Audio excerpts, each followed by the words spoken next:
시간 우리 하나님의 말씀 듣겠습니다. 요한복음 12장 24절에서 26절 말씀 오늘 함께 합니다. 요한복음 12장 24절에서 26절 말씀 함께 하겠습니다. 24절부터 26절 제가 대표로 봉독해 올리겠습니다. 내가 진실로 진실로 너희에게 이르노니 한 알의 밀이 땅에 떨어져 죽지 아니하면 한 알 그대로 있고 죽으면 많은 열매를 맺느니라. 자기의 생명을 사랑하는 자는 잃어버릴 것이요 이 세상에서 자기의 생명을 미워하는 자는 영생하도록 보존하리라. 사람이 나를 섬기려면 나를 따르라. 나 있는 곳에 나를 섬기는 자도 거기 있으리니 사람이 나를 섬기면 내 아버지께서 그를 귀히 여기시리라. 아멘. 할렐루야. 예, 오늘 예배 오신 모든 분들 축복합니다. 여러분들 오늘 우리 말씀을 가지고 함께 은혜 나누길 원하는데요. 우리가 아는 그 실존주의 철학가 중에 니체라는 사람이 있습니다. 그는 신은 죽었다. 이 말로 굉장히 유명해진 철학자이도 어떻게 보면 참 신은 죽었다라는 것은 말도 안 되는 정말 엉뚱한 그러한 논리입니다. 그런데 그가 나름대로 이렇게 신이 죽었다고 평가한 이유가 있습니다. 배경이 이러합니다. 그는 생각하기를 인간은 스스로 원래 강한 존재인데 하나님에 대한 믿음이라는 걸 통해서 인간이 스스로 나약하게 만들어가고 있다. 이렇게 여긴 거예요. 믿음의 기능이 자신의 강함을 스스로 포기하고 자신의 존재와 자신의 역할을 회피하고 무조건 하나님께만 기대는 것. 그래서 인간이 자꾸 나약하게 하기 때문에 차라리 신은 죽었다. 이렇게 그는 결론을 낸 것입니다. 여러분 어떻게 생각하세요? 여러분 이것은 절대적으로 참신, 하나님에 대한 그 온전한 지식이 없기 때문에 이 잘못된 지식이에요. 마치 수박 겉핥기식으로 이 기독교를 잘못 알기 때문에. 여러분 우리 기독교는요 결코 약함을 강조하거나 조장하는 그러한 종교가 아닙니다. 오히려 강함을 추구하는 종교예요. 성경 말씀을 보시면 내게 능력 주시는 자 안에서 내가 모든 것을 할 수 있다. 근심하는 자 같으나 항상 기뻐하고 가난한 자 같으나 많은 사람을 부유하게 하고 아무것도 없는 자 같으나 모든 것을 가진 자로다. 여러분 우리 기독교가 강한 능력을 가진 종교라는 걸 어떻게 알 수 있을까요? 과거 2000년 전부터 지금까지 수많은 선교사님들이 세계 도처에서 지금 이 순간에도 예수님을 믿는다는 그 이유 하나 때문에 순교를 당하는, 자신의 목숨을 내놓는 이러한 일들이 일어나고 있습니다. 여러분 목숨을 내놓는다, 죽음을 각오한다랑 이것만큼 강한 존재가 어디 있어요? 여러분 이런 종교가 바로 우리 기독교예요. 우리들은 분명히 부활과 천국을 믿기 때문에 여러분 이 죽음을 넘어선 이러한 강함이 우리에게 있습니다. 결국 이 니체가 가장 중요한 오해는 하나님을 믿는 믿음이 강한 인간을 약하게 만든 것이 아니라 본래 우리는 약한 존재였다는 겁니다. 여러분 우리가 어느 정도 약한 존재예요? 미래에 대해서 한 치 앞도 예상하지 못하는 이런 존재예요. 미물의 동물이나 이러한 곤충들은요, 지진이나 이러한 그 자연재해에 빨리 대처를 합니다. 빨리 그 몸으로 알 수가 있어요. 여러분 우리는 10분 뒤, 1시간 뒤에 일어날 이러한 일들 아무도 모릅니다. 나아가서 여러분 자신의 생각과 의지를 스스로 실천하지 못합니다. 자신이 주인인 것처럼 내가 내 인생을 조절하고 통제하고 이끌어간다고 생각하지만 우리는 절대 하지 못해요. 여러분, 우리 자신을 돌아보세요. 목사인 저도 하지 말아야 할 것을 하면서 후회해요. 먹지 말아야 할 것. 내가 조금만 먹어야 되는데, 이거 먹으면 안 되는데 알면서 먹고 후회해요. 또 반면에 꼭 해야 될 것은 그건 못하고 또 후회합니다. 이런 후회, 저런 후회. 여러분, 왜 이런 일이 생겨났어요? 원래 인간은 하나님 앞에 원래 강한 존재였는데 인간이 에덴 동산에서 범죄함으로 말미암아, 다시 말해 하나님을 떠남으로 말미암아 죽음이 찾아온 것입니다. 이 죽음으로 인해서 불안하고 절망을 느끼고 두려움이 생기기 시작했어요. 결국 이 모든 이 영역들을 해결하기 위해서는 근본적인 이 죽음의 문제를 해결하지 않고는 우리의 두려움과 불안은 떠나갈 수 없는 거예요. 바로 그래서 하나님께서 사람의 몸을 입으시고 직접 죽음의 문제를 십자가에서 해결하기 위해서 이 땅에 우리 주님께서 오신 줄로 믿습니다. 바로 우리 주님이 어떤 분이에요? 전능하신 분이십니다. 능력과 권세가 무한되신 분이세요. 천지를 만드시고 지금도 세상을 주관하시는 이러한 분이세요. 그런데 이렇게 완벽한 능력을 가지신 분이 어떤 방법으로 죽음의 문제를 해결하셨습니까? 십자가의 섬김으로 죽음의 문제를 해결하셨어요. 자신에게 힘과 능력이 없어서가 아닙니다. 오히려 충만하게 있음에도 불구하고 그 힘으로 군림하고 권력으로 세상을 바꾼 것이 아니라 오히려 자신을 비워서 종의 형체로 십자가의 섬기심으로 말미암아 이 세상을 완전히 바꾸셨어요. 이것은 세상의 상식과 세상의 지혜와 마치 세상에서 미련하고 천해 보이는 부끄럽게 여기는 십자가 그 섬김을 통해서 세상에 가장 강력한 힘인 영원한 생명을 우리 주님은 얻게 하셨던 겁니다. 여러분, 섬김은요, 세상에서 참 연약한 것 같고 볼품없는 것 같지만 가장 강함을 주는 하나님의 방법인 줄로 믿습니다. 오늘 본문을 보면 예수님께서 이 땅에 오신 그러한 분명한 목적을 말씀해 주고 있습니다. 왜 이 땅에 예수님이 오셨는가? 한마디로 섬기기 위해서 오셨다, 이렇게 말씀하고 계세요. 오늘 말씀을 보시면 요한복음 12장 24절, 마태복음 20장 28절 보세요. 요한복음 12장 24절 보시면 한 알의 밀이 땅에 떨어져 죽지 아니하면 한 알 그대로 있고 죽으면 많은 열매를 맺느니라. 마태복음 20장 28절에도 인자가 온 곳은 섬김을 받으려 함이 아니라 도리어 섬기려 하고 자기 목숨을 많은 사람의 대속물로 주려 함이니라. 여러분, 결국 예수님이 이 땅에 오신 건 섬기기 위해서, 그 섬김이 어디까지, 어느 선까지? 자신이 죽기까지 자기의 생명을 많은 사람의 대속물로 주려고 이 땅에 오셨다, 이러면서 한 알의 밀알로 자신을 설명해 주고 있습니다.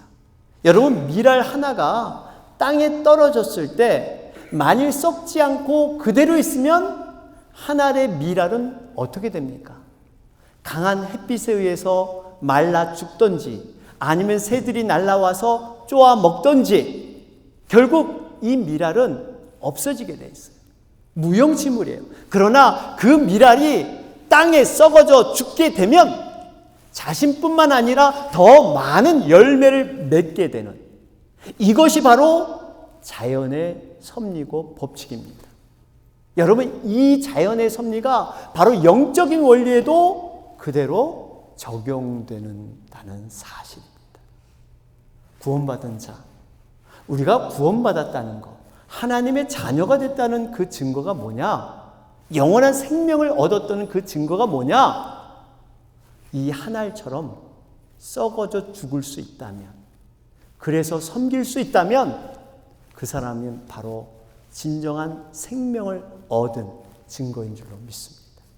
여러분, 성경에서 죽음은 끝이 아니라 새로운 시작이다, 이것을 강조하고 있어요. 여러분, 죽다라는 말이 헬라어로 아도넨 이런 말을 써요. 아노넨 이런 말을 쓰는데, 이 뜻이 뭐냐면요, 처음부터 새롭게, 이런 뜻이 있어요. 그러니까 성경에서 말하는 죽음은 끝이 아니라 새로운 처음부터의 시작이다, 이렇게 말씀하는 거예요. 그래서 성경에 보면 뭐예요? 믿는 자의 죽음이 복되도다 이러잖아요. 세상에서의 죽음은 슬픔과 이별과 아쉬움인데, 믿는 자들의 죽음은 뭐예요? 복되대요. 복되대. 왜? 새로운 영원한 출발을 그 육적인 죽음을 통해서 계속 이어지기 때문에. 여러분, 그래서 우리 믿는 자는요, 죽음이 슬픔만은 아닙니다. 죽음은 영원한 천국의 시작이기 때문에 우리가 그 천국에 들어가는 아름다운 과정이 죽음 안에 포함되어 있다는 거예요. 이 진리가 우리가 육적인 죽음을 경험해서 영원한 천국에 들어가는 여기에만 적용되느냐? 그렇지 않습니다. 이 세상, 지금 우리가 살아가는 이 세상에도 이 원리가 그대로 적용되고 있어요. 우리는 죽어야 합니다. 어디에 대해서? 내 과거의 죄성에 대해서. 내가 예수님을 알지 못했을 때 내 멋대로, 내 중심으로, 세상적으로, 자기 중심적으로 살았던 모든 자아들, 우리가 정말 그런 자아들이 십자가에 못 박아 죽어야 돼요. 그래야 새 생명, 성령의 사람, 하나님의 자녀, 새로운 모습으로 태어날 수 있는 거예요. 이걸 죽지 않고는 새로운 생명을 얻을 수가 없어요. 하나님의 자녀로 기쁨과 행복한 삶, 이걸 어떻게 우리는 누릴 수 있을까요? 죽어야 됩니다. 과거에 죽지 않고 아직까지 과거의 내 모습이 살아있다면 새로운 영원한, 하나님의 그 영원한 복과 하나님의 그 감사와 기쁨을 누리지 못하는 거예요. 여러분, 바라기는 정말 이 죽었다는 증거가, 하나님의 자녀가 되고 성령의 사람이 되었던 증거가 바로 섬기는 자리에 있느냐, 섬기는 삶을 사느냐. 오늘 본문에도 예수님이 나 있는 곳에 너희가 있어야 된다. 예수님이 있는 곳이 어디예요? 26절 말씀을 보시면, 우리 26절 말씀 보세요. 사람이 나를 섬기려면 나를 따르라. 나 있는 곳에 나를 섬기는 자도 거기 있으리니 사람이 나를 섬기면 내 아버지께서 그를 귀히 여기시리라. 나 있는 곳, 예수님이 있는 곳이 어디예요? 섬기는 자리인 줄로 믿습니다. 그 섬기는 자리에 나와 함께 있는 자는 누가 귀히 여겨요? 아버지께서, 하나님께서 그를 귀히 여기시리라. 여러분, 섬기는 자가 복된 자리인 줄로 믿습니다. 그렇습니다. 여러분, 우리가 주님을 믿고 따르고 주님의 뜻에 순종한다면 반드시 섬기는 삶을 살게 돼 있어요. 이 모습을 예수님이 요한복음 13장에서 직접 보여주셨잖아요. 너희들 어떻게 섬기는지 내가 보여줄게. 제자들에게 그 본을 보이셨어요. 예수님이 잡히시기 전날 밤 자신이 세상을 떠나서 하나님 품으로 돌아가게 되는데, 정말 이 감격적인 일이잖아요. 여러분, 예수님이 이제는 이 땅에서 고난의 사역을 다 마치고 천상천하의 그 하나님의 곁으로 다시 보좌 오른편으로 올라가시는 이러한 아름다운 이러한 시기에 예수님은 이제 내가 다 할 거 다 했다, 이제 내가 다 했으니까 너희들 알아서 해, 이게 아니라 그 마지막 순간까지 제자들을 사랑하시되 끝까지 사랑하셨어요. 마지막 순간까지도 제자들의 마음을 그렇게 놓지 않으셨어요. 그러면서 저녁 잡수시던 날 겉옷을 벗으시고 허리를 수건에 동이시고 대야로 물을 떠서 제자들의 더러운 발을 씻기시기 시작했습니다. 예수님이 먼저 한 것이 겉옷을 벗으셨어요. 여러분, 겉옷은 사람의 체면이나 지위나 자존심이 실려 있습니다. 남을 섬기려면 먼저 나의 지위, 체면을 벗어버려야 돼요. 왕의 옷을 입고 섬긴다는 건 이거는 있을 수 없습니다. 이것을 내려놔야 돼요. 동일한 입장에서, 낮은 입장에서. 뿐만 아니라 이 수건을 가져다가 허리에 두르는 것. 여러분, 허리는 힘과 고집과 능력이 나오는 것이에요. 수건에 허리를 두른다는 것은 내가 단단히 마음의 준비를 한다, 이런 뜻이 있어요. 사람들을 보면 참 섬김을 처음엔 잘하다가 그걸 지속하지 못하는 이유 중에 하나가 이 허리의 수건을 제대로 쟁여매지 못하기 때문에, 이 마음이 자꾸 갈리는 거예요. 오래 지속하지 못하는 것은 단단히 이 허리를 묶어서 내 자존심과 내 사단의 충동을 막고 이 허리로 단단히 견뎌내야 되는데 이걸 제대로 못해요. 그 도중에 중도 포기. 그러면서 이렇게 겉옷을 벗고 수건을 가져다가 허리에 동여매는 것, 이것으로 끝나면 좋으련만 우리가 씻는 것이 어디를 씻어요? 더러운 발을 씻어요. 더러운 발. 여러분, 더러운 발은 깨끗하고 잘 보이는 곳이 아닙니다. 잘 드러나는 곳이 아니에요. 그렇기 때문에 섬기기가 쉽지가 않습니다. 잘 보이는 곳은 어떻게 보면 세상적으로 생색내기도 좋고, 남이 잘 섬깁니다. 아유, 정말 섬김이 많네요. 어떻게 그렇게 섬기세요? 남이 알아줄 수 있습니다. 그런데 더러운 발은 안 보이기 때문에, 그리고 더러운 발은 한 번 닦는다고 깨끗해지느냐? 아니에요. 여러분, 발 닦아 보셨잖아요. 여러분, 발냄새 쉽게 제거됩니까? 한두 번 닦아서 안 돼. 닦아도 별로 표시도 안 나. 여러분, 우리가 섬긴다는 의미는 바로 이거예요. 남이 정말 내세우기 안 보이고 참 꺼려하는 곳, 이 부분을 닦아주는 거예요. 이 부분을 감싸주는 겁니다. 이게 바로 하나님이 원하시는 섬김인 줄로 믿습니다. 그러면서 주님은 내가 너희의 주와 선생이 되었으니 너희 발을 씻겼으니 서로 발을 씻기라. 서로 섬기라 그래요. 그러면서 이런 섬김을 보여주면서 강조한 것이 있습니다. 이런 말씀하셨어요. 진실로 진실로 너에게 이르노니 이것을 알고 행하면 복이 있으리라. 그러니까 섬김을 할 때 왜 섬기고 어떠한 마음으로 어떤 태도로 섬기는 걸 아는 사람은 뭐요? 복이 있다는 거예요.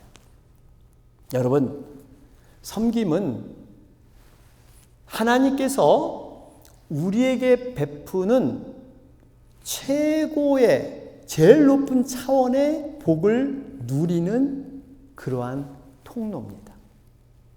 섬김은 아무나 할 수 있는 게 아니라, 누구나 할 수 있는 게 아니라 하나님께서 그 사랑과 은혜를 깨달은 자만이 섬김을 베풀 수가 있어요. 섬김의 의미를 알고 행하는 자는 복이 있다 말합니다. 여러분, 우리가 오늘 광고 드린 대로 섬기는 자를 뽑는 거예요. 세상에서 임직은 벼슬을 맡긴다. 그래가지고 직위가 높아지고 높은 곳에 올라가서 리더 역할을 하는 게 세상의 임직이라면, 교회 임직은 세상의 명예나 권력을 주는 자리가 아닙니다. 세상적인 계급이나 감투를 차지하는 게 아니에요. 교회 임직은 뭐냐? 한마디로 예수님의 섬김의 자리에 나도 함께 하겠다는 거예요. 예수님의 멍에에 나도 함께 그 멍에를 매겠다는 의미가 임직의 의미입니다. 예수님께서 하나님과 동등된 분으로 힘과 권세가 있으셨지만 오히려 친히 낮아지셔서 다른 영혼을 살리고 섬겼듯이, 죽기까지 십자가의 멍에를 졌듯이 여기에 함께 동참하겠다라는 게 임직이에요.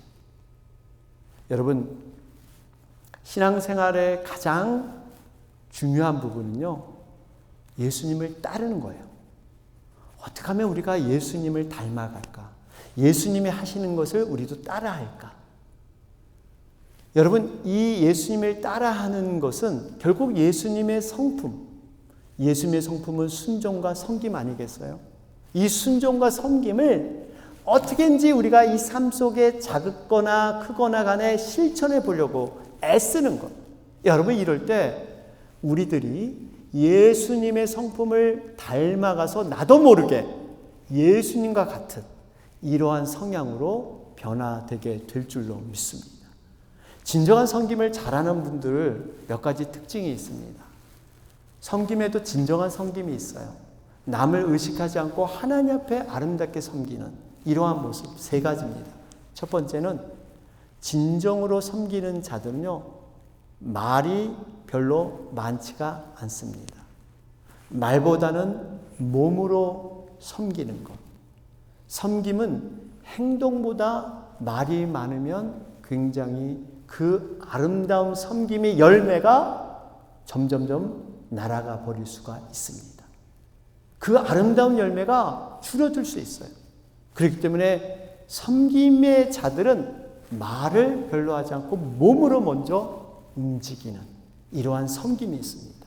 두 번째는 절대적으로 자신을 드러내지를 않습니다. 섬김이 복이라고 해서 복.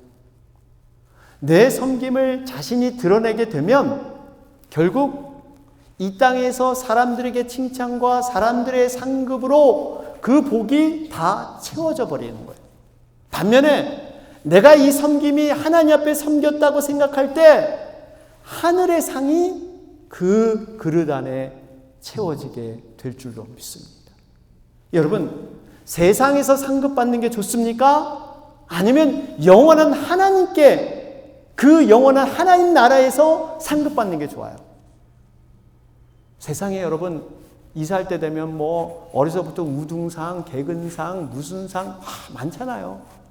이거 다 필요 없어요. 다. 그렇게 많은 그 어려서부터 받았던 상 다 필요 없어요. 여러분, 섬김의 상은 이렇게 생각하시면 돼요. 시속게임입니다. 시속게임. 한쪽이 높아지면 한쪽이 낮아지는. 세상의 상급으로 채워졌다면 하늘의 상급은 줄어듭니다. 정확해요. 세상의 상급이 여러분 없어지면 하늘의 상급이 높아질 거예요. 시속게임입니다.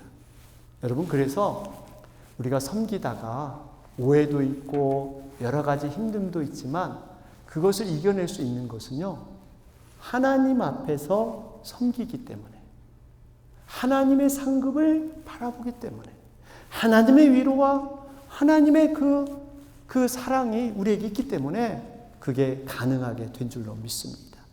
세 번째로 진정한 섬김은 정성과 최선을 다한다는 사실입니다. 예수님께서 작은 자에게 물 한 그릇 대접한 것이 곧 나에게 한 것이다. 그랬더니 제자들이 놀랐습니다. 아니 주님이 언제 목말라 해서 저희가 물을 갖다 줬어요? 저희 그런 적 없는데요? 아니다. 이 땅에 작은 자들에게 너희들이 물 한 그릇 갖다 준 게 곧 나에게 한 것이다. 여러분, 이 모습엔 2가지를 강조하고 계세요. 우리가 섬길 때 아무리 보잘것없어 보이고 아무리 하찮은 일이라도 이것을 주께 하듯 하라, 예수님께 하듯 하라. 그러면 복을 받을 것이다.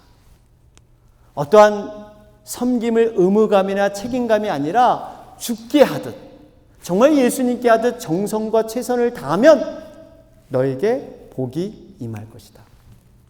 그리고 또 한 가지, 섬기는 자의 태도와 자세가 내가 능력이 돼서, 내가 여유가 돼서, 내가 베풀 수 있으니까, 내가 시간이 있으니까, 내가 물질이 조금 있으니까 이런 것으로 섬기지 말라는 거예요. 제자의 이름으로, 제자의 이름으로, 나의 신념과 내가 옳다고 생각해서, 내가 봉사하는 것이 의미 있다고 생각해서, 이것이 좋아 보여서 남들이 나를 인정해서 하는 것이 아니라 제자의 이름으로, 주님의 말씀이니까, 주님께서 하라시는 그러한 일이니까, 우리의 마음의 태도 중심이 어딨냐에 따라서 복받는 길이 다르다. 분명히 말씀하고 있습니다. 여러분, 우리 모두가 섬김에 대해서 깊이 돌아봐야 합니다. 하늘의 복을 받을 수 있는 길이 섬김이 있다는 거예요.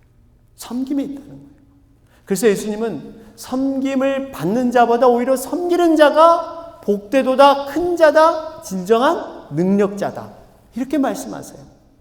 여러분, 우리가 직분은 철저히 교회와 영혼들을 위해서 보다 책임감을 가지고 헌신하고 봉사하는 자리입니다.